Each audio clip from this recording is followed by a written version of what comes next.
Buenas, buenas, buenas. ¿Cómo anda la querida audiencia del otro lado? Atente a su mirada para el nuevo tema que vamos a estudiar en la clase del día de hoy. Seguimos con lo que es diseño y modelado con masas. En la clase anterior nosotros habíamos arrancado con lo que es la parte más fácil o la manera más fácil de arrancar a modelar con masas, que tenía que ver con extrusión, ¿sí? Simplemente partíamos desde lo que es un dibujo en 2D para luego levantar su tercera dimensión. Bien, me está pasando ahora que yo tengo el objeto en el video anterior, en la clase anterior, en el encuentro anterior, esta forma había sido bastante distorsionada, así que lo que hice fue prolijarla un poco para que no quede tan horrible o desagradable a la vista. Bien, el asunto es el siguiente. A mí me está pasando que nosotros estábamos trabajando con masas y automáticamente ha desaparecido el menú, pero porque yo di finalizar masas, ¿sí? Recuerden que cada vez que ustedes tengan que hacer algún tipo de modificación en el elemento, en el objeto, simplemente seleccionan y automáticamente aparece editar in situ, ¿sí? O sea, ustedes pueden modificar tantas veces sean necesarias las formas sin ningún problema, ¿eh? Terminan de modificar, finalizar masa y listo. Ahora bien, nosotros habíamos creado el programa, básicamente me invitó como a crear una especie de subarchivo o pequeño archivito de masas, en donde nosotros lo bautizamos masas proyecto sábado, ¿sí? Yo si quiero puedo trabajar en ese subarchivo masas proyecto sábado y plantear, por ejemplo, no sé, un complejo de vivienda si quiero, no hay ningún problema. O si no, puedo plantear cada objeto, ¿sí? En un subarchivo nuevo. Yo tranquilamente puedo venir acá a masa de emplazamiento, masa in situ. Perfecto. Como el programa sabe que yo ya modifiqué el nombre de masa 1, me propone masa 2. Yo tranquilamente puedo empezar a trabajar, ¿sí? Nosotros acá en esta presentación, en estas clases, vamos a trabajar siempre en el mismo subarchivo, masas proyecto sábado, ¿sí? Ya después vamos a ver cuál es la diferencia entre masas proyecto sábados y estar trabajando cada modelado en una masa diferente. Por ahora vamos a trabajar todos en un mismo subarchivo para no tener que hacer 800 veces lo mismo, básicamente. Bien, entonces, vamos, seleccionamos, editar in situ. Vuelvo a repetir, en el caso de que ustedes quieran modificar alguna forma o algo o agregar, simplemente seleccionan con la tecla Tab y el programa, vengo acá a editar tipo, a editar perfil, perdón, si ustedes no seleccionan, ese botoncito no aparece. Y el programa me está esperando, ¿sí? Básicamente para que yo edite, modifique la forma, ¿sí? La forma del rectángulo, ¿sí? Del objeto grande, este que tengo acá. Fíjense que está el contorno en color rosado. Yo a esto le puedo agregar una forma curva, puedo hacer otra perforación más, lo que quiera, ¿sí? No hay ningún problema. Terminan de hacer la modificación, a aceptar. O también puede llegar a pasar que ustedes quieren modificar, por ejemplo, no sé, la base, ¿sí? De este círculo que tengo acá, de la perforación. Esperen que me tomo acá. Tranquilamente se posicionan, ¿sí? Y seleccionan, editar perfil. Ahí estamos. Y fíjense que aparece el contorno rosado, ¿sí? Capaz que ustedes no quieren un círculo, sino una forma triangular. Perfecto. Se borra el círculo, ¿sí? Se borra el círculo. Ahí está. Borré el círculo. No está. Tomo, por ejemplo, no sé, polígono, 3 lados, voy a dibujar un triángulo, ¿sí? Ejemplo. Ahí está, quedó perfecto.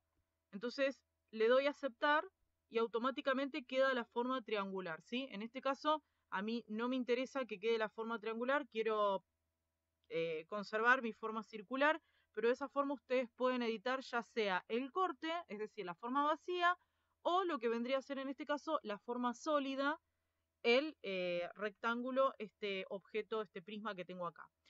Bien, para arrancar, ¿sí? Nosotros hoy vamos a ver lo que tiene que ver con la segunda etapa de modelado con masas, o el segundo tip, que tiene que ver con revolución.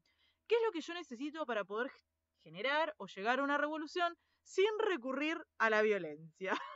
En este caso con Revit es muy sencillo porque necesito solamente dos cosas. Primero, un eje de revolución y después un contorno cerrado que va a revolucionar alrededor de ese eje.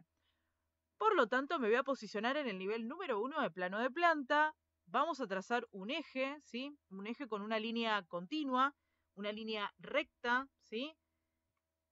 Hablo de línea continua porque a veces se puede llegar a pensar que una línea punteada o tal vez una línea curva son óptimas para... Lo ideal siempre es poder trazar una referencia con una línea que no sea curva y que sea continua, básicamente. Bien, y en segunda instancia voy a modelar lo que es un contorno cerrado, para que esa forma revolucione alrededor del eje. ¿Sí? Yo en este caso no estoy trabajando con parámetros ni con dimensiones, nada. Simplemente estoy trazando un contorno cerrado para que ustedes puedan ver, ¿sí?, cómo funciona la herramienta. Ahí estamos, escape, escape, escape. Ahí modelé un contorno cerrado. Recuerden que si el contorno está abierto, el programa les va a tirar algún error, así que siempre chequeen, revisen que ese contorno esté cerrado. Una vez que ese contorno está cerrado, vuelvo a repetir, estamos en el nivel número 1 de plano de planta, es decir, plano de planta. Ya podrán hacer ajustes y dibujos desde lo que es la vista en 3D, pero ahora que estamos arrancando, vamos a hacer las cosas bien y nos vamos a posicionar en plano de planta. Bien, a continuación voy a seleccionar el eje, mantengo presionada la tecla control, selecciono contorno cerrado, ¿sí? Vamos de vuelta, selecciono eje, mantengo presionada la tecla control, seleccionamos el contorno cerrado. Es importante que estos dos elementos estén seleccionados para poder ejecutar la operación. Y recién ahí aparece el simbolito crear forma, flechita, forma sólida. Automáticamente lo que va a pasar es que el programa me va a generar una revolución a partir de esos dos elementos constitutivos de esa forma geométrica. Bien, una particularidad que tiene revolución es que si yo selecciono la revolución con la tecla Tab, ahí estamos, Piki, recién ahí selecciono, en las propiedades va a aparecer una configuración que tiene que ver con lo que es el ángulo inicial y el ángulo final. Yo acá, la revolución, ¿sí?, esta figura revoluciona a 360 grados. Yo tranquilamente puedo decirle que revoluciona a la mitad.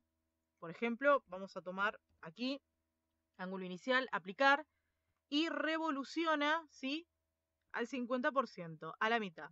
Puedo decirle también que revolucione, ¿sí?, un cuartito, aplicar.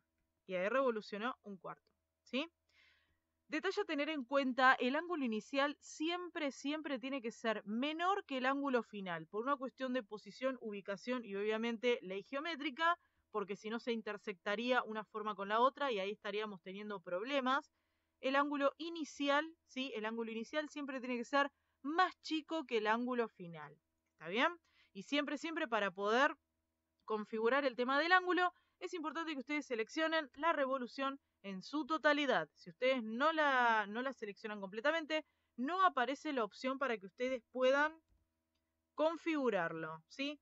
Y de esta forma, vuelvo a repetir, si ustedes quieren editar también la forma del perfil o de la forma del perfil, bueno, siempre va a ser el eje siempre va a ser recto. Si quieren modificar la forma del perfil, simplemente seleccionan, ¿sí?, editar perfil y ahí lo pueden modificar. De esta forma también ustedes pueden modificar la posición.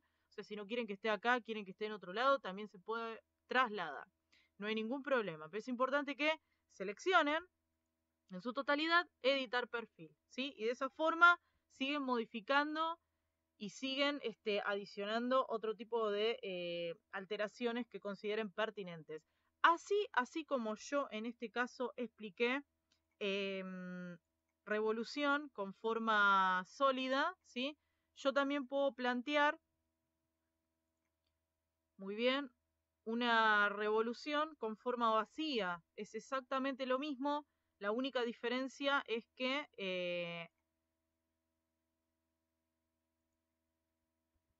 en vez de, ay, perdón que justo me quedé concentrada en la figura, en vez de que sea forma sólida, es decir, generar un objeto, en este caso nosotros estaríamos generando un vacío. Entonces selecciono, fíjense que tracé un eje y un contorno cerrado, ¿sí? ¿Lo ven ahí en color celestito? Selecciono, mantengo presionada la tecla control, selecciono el eje, ahí estamos, crear forma, forma vacía. Entonces, fíjense lo que pasó, revolucionó y me generó un corte. Ahí está, se puede ver bien claramente. Me generó un corte revolucionado en esa revolución. Para poder hallar, ¿sí?, ese corte, simplemente me posiciono en una de las aristas y con tranquilidad y mucha paciencia voy tap, tap, hasta que lo engancho, hasta que lo identifico. Muy bien, piqui, botón izquierdo del mouse, ahí está, ¿sí? Entonces, ahora sí, editar perfil y puedo modificar la forma del perfil sin ningún inconveniente para poder realizar el corte, ¿sí? Bueno, señoras y señores, vamos a dejar hasta aquí. Esto es revolución, ¿sí? Vamos a seguir practicando. En el próximo encuentro vamos a seguir experimentando y descubriendo otras formas para seguir trabajando con esta operación de masas, que es una herramienta muy amigable, versátil y bastante intuitiva. Así que bueno, vamos a dejar hasta acá. Practiquen revolución, que no es muy complicado, al contrario, es re fácil. Simplemente tienen que generar un eje, un contorno bien cerrado, ojímetro, que no me quede el contorno abierto. Seleccionamos ambos dos con la tecla control, crear forma, sólido o vacío, y de esta forma obtenemos lo que es una figura a través de las leyes de la revolución. Así que bueno, gente linda, nos encontramos en un próximo video para seguir estudiando más este tema de masas con nuestro maravilloso programa Revit. Hasta la próxima.